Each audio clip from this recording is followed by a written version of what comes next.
अस्सलामुअलैकुम। मैं Mohammad Naeem, junior sector electrical, अपने सब्जेक्ट 353 के लेक्चर नंबर 2 के साथ हाजिर हूँ। डियर स्टूडेंट, आज हमारा टॉपिक है DOL। DOL यानी डायरेक्ट ऑनलाइन स्टार्टर।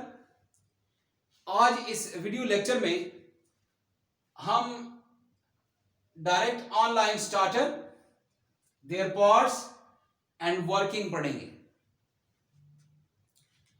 DOL समझने से पहले जरूरी है कि ये स्टार्टर क्या चीज है और ये मोटर के साथ क्यों इस्तेमाल होती है।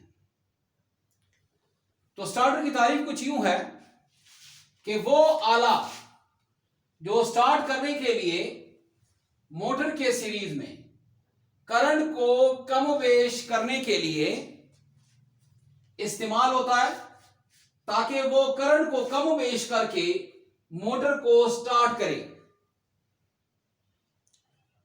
ऐसा आला मोटर स्टार्टर कहलाता है। अगर स्टार्टर हम मोटर के साथ इस्तेमाल ना करें, यानी बड़ी मोटरों के साथ अगर मोटर के साथ स्टार्टर इस्तेमाल ना करें, तो चूंकि वो मोटरें बड़ी होती हैं, उनके वाइंडिंग में बड़े तार इस्तेमाल यानी मोटे तार इस्तेमाल किए जाते हैं, लिहाजा उनकी रेजिस्टेंस कम होती है और वो मोटर चूंकि बड़ी होती है, लिहाजा उसको एक हाई टार्क चाहिए होती है ताकि वो अपने रूटर को साकिन हालत से जो है वो रवा हालत में लाए, जिसकी वजह से वो लाइन से मैक्सिमम करंट ड्रा करती है।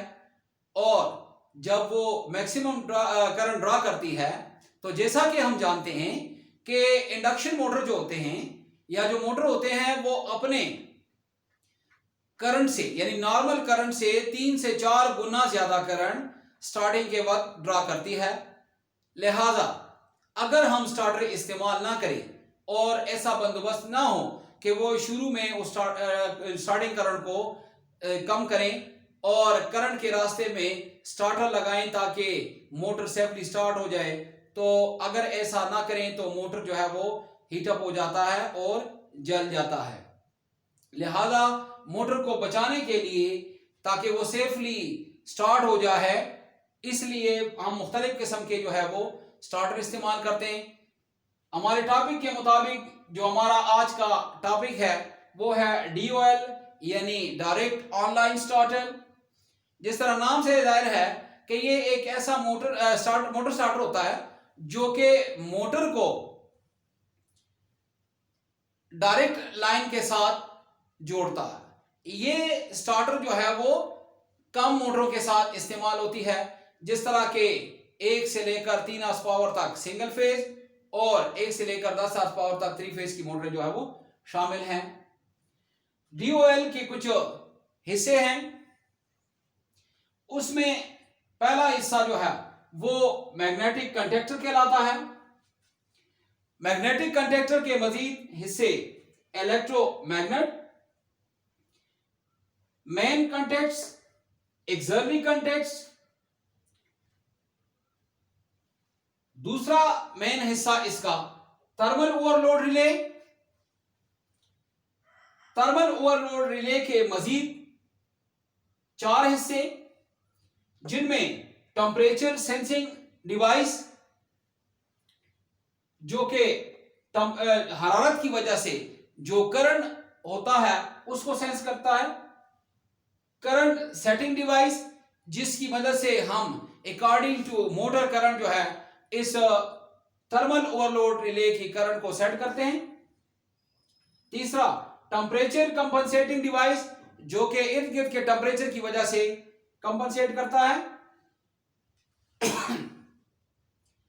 चौथी जो है वो ट्रिप कांटेक्ट डिवाइस है, जिसकी मदद से हम इस स्टार्टर को ट्रिप करते हैं। और पांचवा जो है वो रीसेटिंग डिवाइस है, यानी वो हिस्सा जिससे हम रीसेटिंग करते हैं। पांचवा हिस्सा जो है वो 2 हिस्सों पर मुश्तमिल है, यानी 2 स्विचेस पर मुश्तमिल है, जो कि ऑन ऑफ स्विच होते हैं। एक ऑन स्विच जो होता है वो नॉर्मली ओपन होता है और जो ऑफ स्विच होता है वो नॉर्मली क्लोज होता है। डियर स्टूडेंट, मजीद समझने के लिए इन दो डायग्राम्स पर जरा गौर करें। ये एक पावर सर्किट डायग्राम है DOL का मोटर के साथ, जिसमें एक मेन सर्किट ब्रेकर को 3 फेज सप्लाई के साथ जोड़ा गया है। यहां से 3 फेज सप्लाई लेके मेन कंडक्टर को जिसके मेन कंटेक्ट है उनको दिया गया है। वहां से ये सप्लाई ओवरलोड के मेन कंटेक्ट को और ओवरलोड के मेन कंटेक्ट से मोटर को सप्लाई मिली हुई है। जब सर्किट ब्रेकर हम ऑन करते हैं और ऑन स्विच को दबाते हैं तो ये जो मैग्नेटिक कंडक्टर है ये मैग्नेटिकली इसका कॉइल मैग्नेटाइज होता है और इसके मेन कंटेक्ट जो है वो मिल जाते हैं, जिसकी वजह से सप्लाई ओवरलोड में आती है और ओवरलोड चूंकि नॉर्मली क्लोज होता है लिहाजा वहां से सप्लाई मोटर को जाती है और मोटर ऑन हो जाता है। अब ये जो पावर सर्किट है इसको ऑपरेट करने के लिए या ऑन करने के लिए जो कंट्रोल सर्किट होता है हमारा वो कुछ इस तरह है।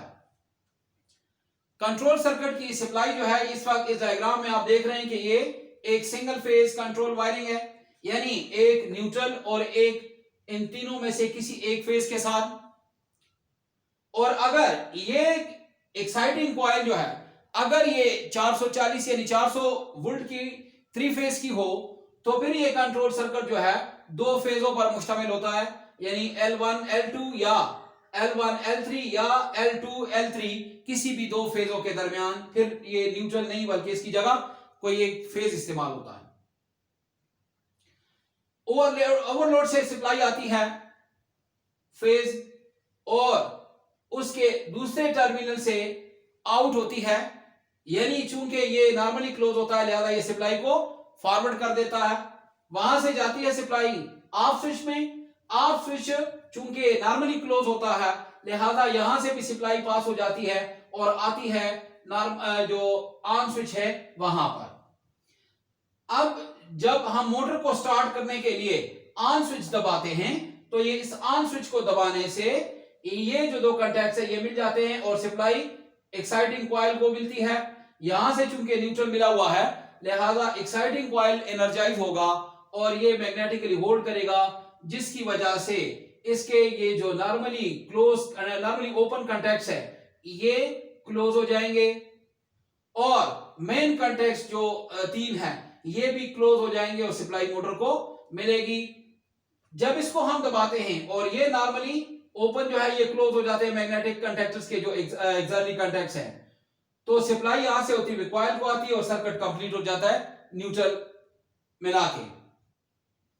अब जब हम मोटर को स्टार्ट कर देते हैं इसके बाद अगर आप इस ऑफ स्विच जो कोई पुश बटन स्विच होता है इससे आप फोर्स हटा भी दें और ये अपनी पोजीशन पर वापस चला जाए, ओपन भी हो जाए, तब भी ये चूंकि कंडक्टर एनर्जाइज होता है तो इसके जो नॉर्मल कंटैक्ट्स होते हैं ये क्लोज हो चुके होते हैं और सप्लाई फिर यहां से होती हुई यहां इस कॉइल को मिल रही होती है और मोटर चलती रहती है उस वक्त तक जब तक या तो आप ऑफ स्विच दबा के सर्किट को ब्रेक नहीं करते या ओवरलोड जो है ओवरलोडिंग की वजह से सर्किट को ब्रेक नहीं करता। तो इस तरह ये सप्लाई जो है वो मिलती रहती है और मोटर जो है वो चलती रहती है। तो डियर स्टूडेंट, ये हमारा DOL कंट्रोल और पावर सर्किट डायग्राम था जिसको आज हमने समझा।